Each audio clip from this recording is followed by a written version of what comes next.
ওকে, কোডস্টার ফ্রেমওয়ার্কের এই পর্বে আমরা কিভাবে একটা টেক্সট শো করাতে হয় আমরা এতদূর পর্যন্ত দেখছিলাম, অর্থাৎ এই যে এই লেখাটাকে আমরা ডাইনামিক করছিলাম এখান থেকে, তাই না?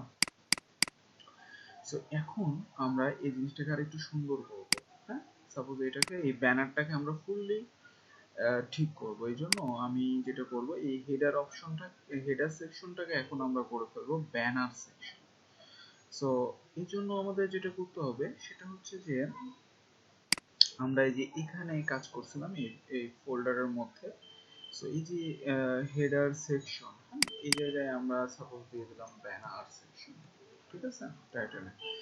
আর এই যে আমাদের এখানে হেডার কালার, তারপরে হচ্ছে another option IT text area, secondary option, এই অপশনগুলো করছিলাম।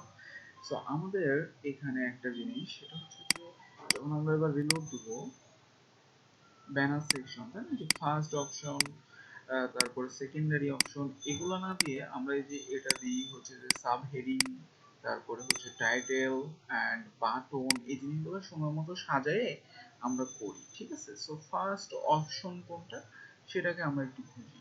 এই যে ফার্স্ট অপশন, এইটা আমরা নাম চেঞ্জ করে দিই, সাপোজ এটাকে দিই হচ্ছে সাব হেডিং, সাব হেডিং।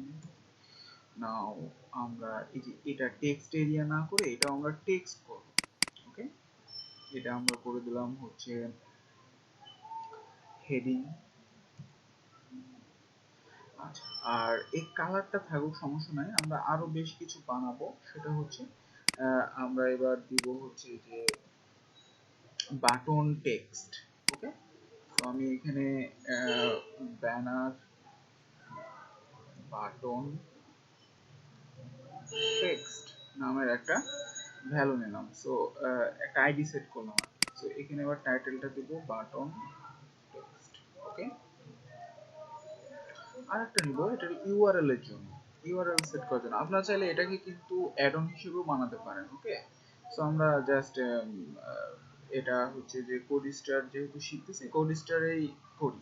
ওকে, আপনি বিভিন্ন রকম বানাতে পারেন, থিম কম্পোজার আছে, তারপরে হচ্ছে যে এলিমেন্ট ড্র আছে, যেটা ইউজ করেন সেটার এলিমেন্ট হিসেবেও বানাতে পারেন, তারপরে ভিজুয়াল কম্পোজার আছে, নো প্রবলেম।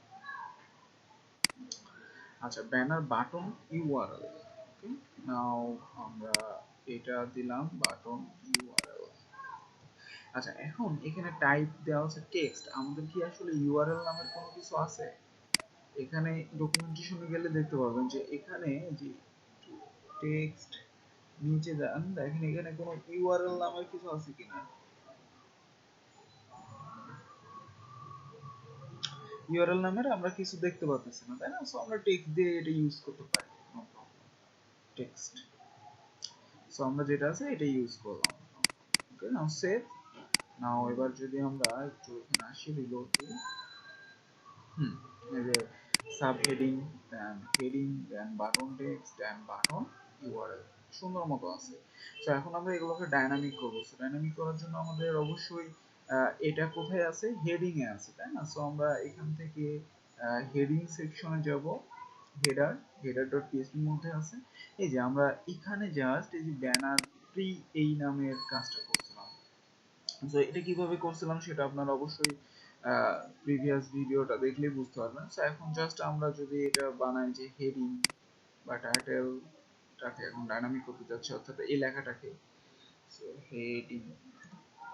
ওকে, নাও সিএস গেট অপশন, দেন এটাকে আমরা এখন যেটা করব, এটা জাস্ট আইডিটা বসাই দিতে হবে, অর্থাৎ আমরা কোনটা দেব, অ্যানাদার অপশন আইডি, অর্থাৎ এই নামটাও আমরা চেঞ্জ করে দিয়ে হেডিং বানাই দিলাম। ওকে, নাও হেডিং। নাও আমরা জাস্ট এটার মধ্যে এটা দিয়ে দেবো। ওকে, সো এবার আমরা এই যে লেখাটাকে জাস্ট এখানে প্রিন্ট ইকো করে দেবো। পিএসপি ইকো, আমি অবশ্যই স্কেপিং করব, জাস্ট এর মধ্যে হেডিংটা। ওকে, সো মনে করেন এখন এই লেখাটা আমাদের কোডস্টার থেকে আসে। সো সেভ, সেভ করে আমরা যদি এখন এখানে রিলোড দিই, দেখবো লেখাটা নাই, লেখাটা নাই, টাইটেলটা নাই। সো টাইটেলটা এখন জাস্ট এখান থেকে আমি দিব। সো সেভ, সো আমাদের এখানেও দেখেন সেভ হয় নাই, বুঝছে? আবার একটু সেভ করেন, এবার সেভ হবে, কারণ আমি আইডিটা চেঞ্জ করছিলাম এই জন্য। ওকে, রিলোড দিতে হবে। আর এই যে এবার ওকে, তো এখানে একটা স্ল্যাশ করছে, এখানে স্ল্যাশটাকে বাদ দিয়ে ইটস সেভ, নাও রিলোড। ওকে, আমাদের এখানে স্ল্যাশটা কিন্তু বাদ হচ্ছে না, দেখেন স্ল্যাশটা কিন্তু থেকে যাচ্ছে, তাই না? স্ল্যাশটা কি এখানে কিন্তু থেকে যাচ্ছে। সো আমরা জাস্ট এই লেখাটাই দিতে পারি, nice to meet you, now reload. আচ্ছা, এখন যদি বাটনের টেক্সট এন্ড বাটনের ইউআরএল করি, সেম ভাবে কিন্তু করতে পারবো। বাটনের text tell me more, suppose এখানে মনে করেন রেড, এই লেখাটা থেকে আমরা সেভ করলাম, আর এখানে আমরা হ্যাশ দিয়ে রাখলাম সেভ। ওকে, আচ্ছা, সো এবার আমরা কি করব, জাস্ট আইডিটা নিব, অর্থাৎ হচ্ছে button, banner button text, banner button text. Now এবার আমরা এই যে এটাকে জাস্ট ডাইনামিক, সো আমি এটা নিলাম, এবার জাস্ট ব্যানার বাটন টেক্সট।